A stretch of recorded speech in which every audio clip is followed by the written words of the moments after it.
एक महात्मा संध्या के समय कहीं से गुजरे थे।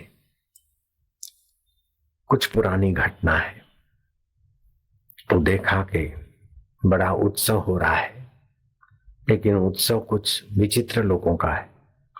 कोई ऊंचे आसन पर बैठा है और लोग तेज से आकाश से चीजें वस्तुएं मजलिस की आ रही हैं। दूर बैठे बैठे महात्मा ने सारा तमाशा देखा। नजीक गए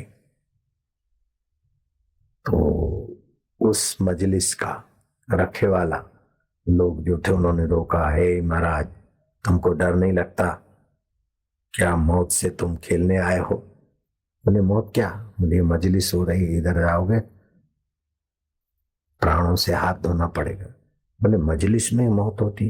बोले पता नहीं तुमको, तुम अभी जिंदे कैसे हो? ये हमारे प्रेत राजा हैं, उनकी बेटी की शादी हो रही है, इसीलिए मजलिस है। कल रात को उनकी शादी होने वाली है, तो फिर कल से चल रही 3 दिन का उत्सव चल रहा है। बोले किससे शादी होगी? बोले इस नगर का जो सेठ है ना, सगाल चंद, उसके बेटे के साथ शादी होगी। नगर का सेठ सगाल चंद तो मनुष्य है और तुम्हारा ये जिन्नात साहब प्रेत है, तो उसकी बेटी भूतनी के साथ उसकी कैसे याद शादी हुई? बोले वो बीमारी से पीड़ित है,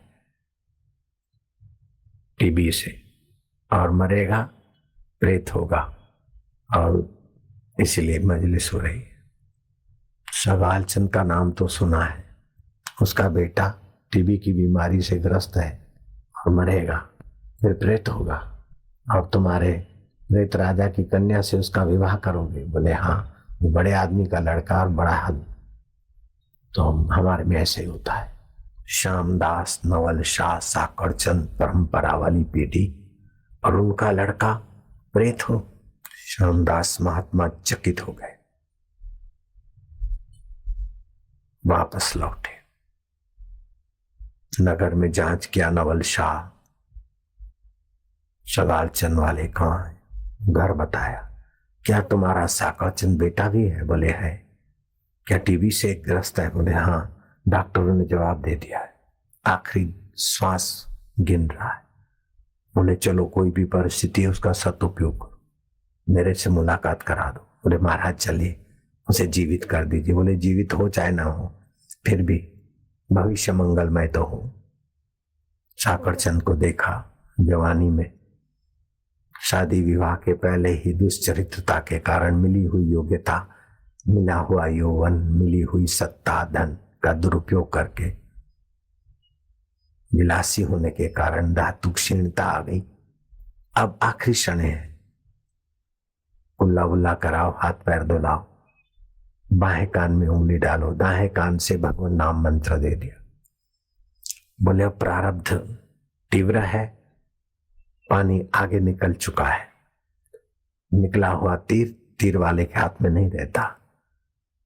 बच्चे की, युवक की आखिरी सांसें हैं, उसको तो कोई रोक नहीं सकता, लेकिन इसकी दुर्गति तो रुक गई समझो।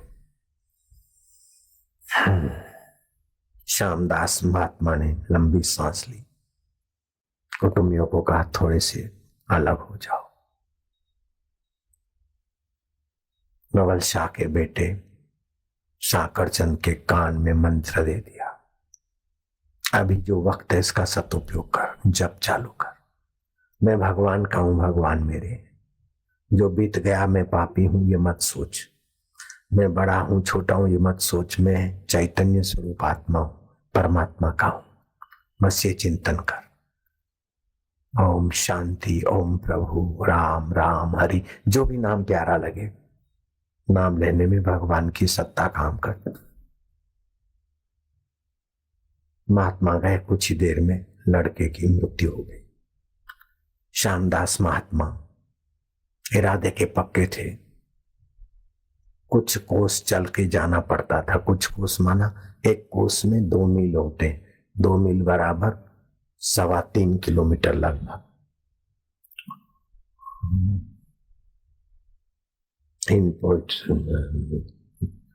तो हम नवल शाह का बेटा उस प्रेत राजा की बेटी के साथ शादी करता है, क्या करता है देखता हूं।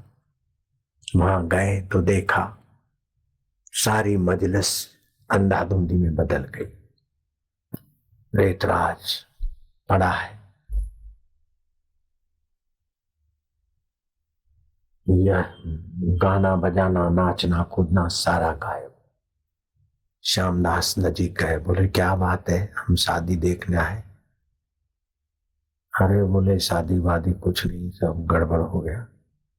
क्या गड़बड़ हो गया? अरे बोले वो छोरा मरा, प्रेत होने वाला था, लेकिन अंत समय भगवान का नाम लिया, दुर्गति से बच के उसकी सदगति हो गई। ये तो कुंवारी की कुंवारी रह गए राण। कैसी भी दुर्गति की क्षेत्र। बोले अच्छा मुझे प्रेतराज से जरा मिलने दो। नजीक गए, क्यों प्रेतराज? अरे बोले महात्मा, हमारे नाम से लोग चीखते हैं, हमारी मजलिस में तुम आए और सारा रहस्य जानकर जाके गड़बड़ कर दिया, इसलिए साधु संतों से तो हम दूर रहते और उनको भी दूर रखते।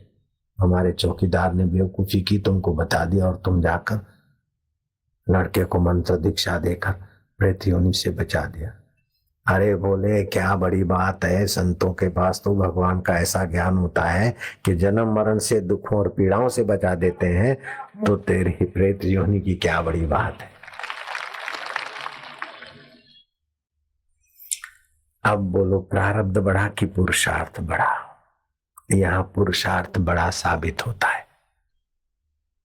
प्रारब्ध तो ऐसा था, करनी पहले की ऐसी थी कि वो प्रेत हो और मरे और जाए प्रेतराज की कन्या के साथ विवाह हो, लेकिन संत का संग मिल गया और अच्छा पुरुषार्थ किया तो बदल गया। पहले का किया हुआ प्रारब्ध है और अभी का किया हुआ पुरुषार्थ है। प्रारब्ध के जोर से भी पुरुषार्थ भगवत सत्ता वाला हो तो प्रारब्ध को धुंधला बनाया जा सकता है। तर तीव्र प्रारब्ध हो, एक्सीडेंट हुआ तो वो भी तो भक्त थी, फिर उसको पीड़ा क्यों हुई?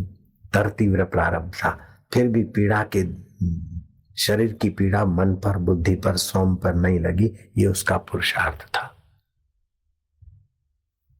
पुरुषार्थ अपनी जगह पर है, प्रारब्ध अपनी जगह पर है। दोनों का उपयोग करने वाला, सदुपयोग करने वाला आश्चर्यकारक है। भीष्म पितामह